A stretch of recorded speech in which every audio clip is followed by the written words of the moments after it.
Olá, alunos!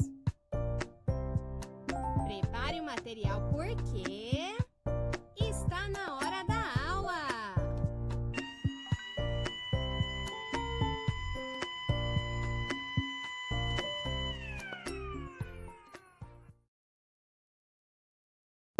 Aula de interpretação textual. No Labirinto de Creta. Antes da leitura, página 194. O texto que você vai ler nas páginas seguintes foi escrito por Monteiro Lobato, que nasceu em Taubaté, interior de São Paulo, em 1882, e é considerado um dos principais escritores brasileiros. Grande parte de sua obra é voltada às crianças, como a tão conhecida O Sítio do Pica-Pau Amarelo. Entre as obras de Lobato, o livro Obras Completas traz toda a produção infantil, inclusive o texto que você vai ler. 1. Além das informações lidas, o que você sabe sobre Monteiro Lobato e as personagens criadas por ele? Comente no grupo! 2. Veja a seguir o título do texto que você vai ler. No Labirinto de Creta. A. Que elementos presentes nesse título se relacionam à história do mito O Minotauro lido anteriormente? B. Você acha que a narrativa que vai ler apresenta os mesmos acontecimentos do mito O Minotauro? Explique sua resposta. C. Em sua opinião, o que pode ter acontecido com as personagens de Lobato no labirinto? No texto a seguir, a turma do Sítio do Pica-Pau Amarelo viaja no tempo e no espaço e vai parar na Grécia Antiga, mais precisamente no labirinto do Minotauro. A missão deles é salvar tia Anastácia, que havia sido raptada pela criatura. No Labirinto de Creta. Foram despertar na ilha de Creta, onde logo descobriram um labirinto. Era um palácio imenso, com 1000 corredores dispostos de tal maneira que quem entrava nunca mais conseguia sair. E acabava devorado pelo monstro. O Minotauro só comia carne humana. Diante do labirinto, os 3 pica-paus pararam para refletir. Quem entra não sai mais e acaba no papo do monstro, disse Pedrinho. Mas nós sabemos o jeito de entrar e sair. É irmos desenrolando um fio de linha. Ai, se eu tivesse trazido um carretel... Pois eu trouxe 3, gritou Emília triunfalmente. E dos grandes, número 50. Desça a mala, Visconde, abra. A mala foi descida e aberta. Emília tirou os carretéis e deu um a Pedrinho, outro ao Visconde, ficando com um terceiro. Entraram no labirinto e foram desenrolando o primeiro carretel. Quando a linha acabou, desenrolaram o segundo. E quando a linha do segundo acabou, começaram a desenrolar o terceiro. Eram corredores e mais corredores, construídos da maneira mais atrapalhada possível, de propósito para que quem entrasse não pudesse sair. Antes do terceiro carretel chegar ao fim, Emília sentiu a aproximação de qualquer coisa. Percebo uma cantiga no ar, disse ela baixinho, farejando. O monstro deve ter os seus aposentos por aqui. Uns passos mais e pronto, lá estava o Minotauro, numa espécie de trono, a mastigar lentamente qualquer coisa que havia numa grande cesta. Mas como está gordo, cochichou Emília. Muito mais que aquele célebre cevado que Dona Benta comprou do Elias Turco. Parece que nem pôde erguer-se do trono. De fato, o monstro estava gordíssimo, quase obeso, com 3 papadas caídas. O seu corpãozinho afundava dentro do trono. Que teria acontecido? Mesmo assim, era perigoso aproximar-se, de modo que novamente Emília recorreu ao Visconde. Vá lá, meu bem!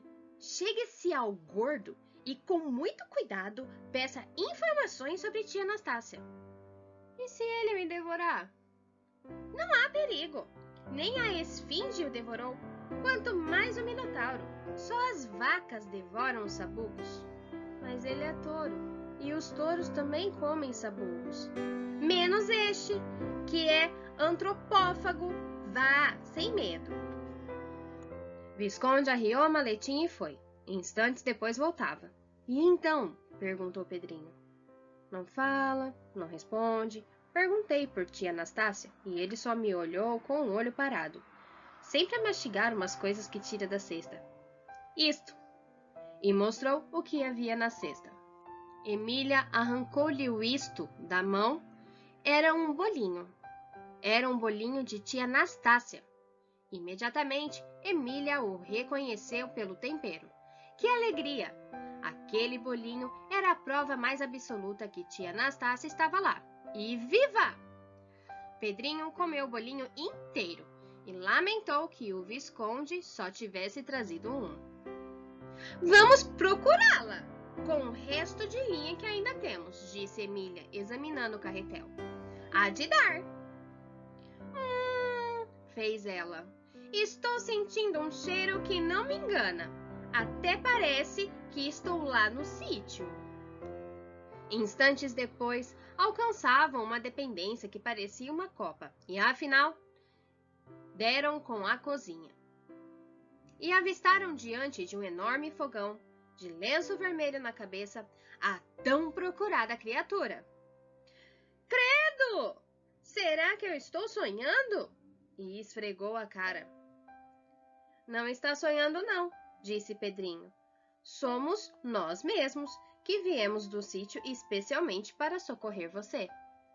Esse texto é O Minotauro, de Monteiro Lobato, extraído do livro Obras Completas, publicado em São Paulo pela editora Brasiliense. E está nas páginas 463 e 464. Agora vamos para as atividades. Agora vamos fazer as atividades das páginas 198, 199, 200 e 201. Página 198. 1. As aventuras que as personagens de Lobato viveram nesse texto foram as mesmas que você imaginou antes da leitura? Mande o áudio no grupo. 2. Que semelhanças e diferenças essa história apresenta em relação ao mito O Minotauro? 3. O que você achou do recurso utilizado por Lobato, envolver suas personagens em uma história antiga, criando novos acontecimentos? 4. Qual era a preocupação das personagens ao entrar no labirinto? 5. Pedrinho diz que conhece um jeito de entrar no labirinto e sair dele. A. Que jeito foi esse? B. O que teria acontecido caso Emília não tivesse levado os carretéis? 6. Por qual razão Emília pediu ao Visconde que fosse até o Minotauro para se informar sobre tia Anastácia em vez de ela própria ir? Página 199. 7. Pedrinho, Emília e Visconde encontraram o Minotauro devorando algo. A. O que o Minotauro estava devorando? Os bolinhos da tia Anastácia, os braços da tia Anastácia, sabugos de milho ou um animal? B. Por que tal fato causou surpresa? 8. Ao avistar o Minotauro, Emília tece um comentário sobre ele. A. Sublinhe no texto o comentário de Emília em relação ao Minotauro. B. Esse comentário garante humor ao texto? Sim ou não? Explique. C. O que isso revela sobre as características da personagem Emília? Mostra que ela é muito educada e respeitosa ou mostra que ela é crítica e muito irreverente? 9. Após passarem pelo Minotauro, as personagens encontraram tia Anastácia preparando bolinhos. A. Ao dizer que tia Anastácia estava utilizando um enorme fogão para preparar os bolinhos, o que isso sugere sobre o Minotauro? Página 200. B. Por que o Minotauro não devorou tia Anastácia? 10. O texto narrativo apresenta uma sequência de acontecimentos. Enumere-os indicando a ordem em que aconteceram. As personagens percebem que tia Anastácia está viva e vão atrás dela. As personagens encontram tia Anastácia fazendo bolinhos para o Minotauro. Visconde vai até o Minotauro buscar informações sobre tia Anastácia. Pedrinho, Emília e Visconde entram no labirinto. Visconde retorna com um bolinho de tia Anastácia na mão. O Minotauro é encontrado comendo bolinhos de tia Anastácia. 11. Sobre a história lida, relacione os elementos a seguir. 1. Onde se passou. 2. Quando aconteceu. 3. Tipo de narrador. 4. Momento de maior tensão. E 5. Como a história termina. Tia Anastácia é encontrada por Emília, Pedrinho e Visconde numa dependência do labirinto e assusta-se com a surpresa. Na ilha de Creta, no palácio, no labirinto do Minotauro. As 3 personagens encontram o Minotauro em seu trono. Não há indicações no texto de quando a história aconteceu. O narrador é um narrador observador. 12. Leia a seguinte frase do texto. Pois eu trouxe 3, gritou Emília triunfalmente. Com que sentido a palavra destacada foi utilizada? A palavra destacada é triunfalmente. Com o sentido de incerteza, de dúvida, ou com o sentido de ter sucesso, êxito em algo? Página 201. 13. Releia este outro trecho do texto. Diante do labirinto, os 3 pica-paus pararam para refletir.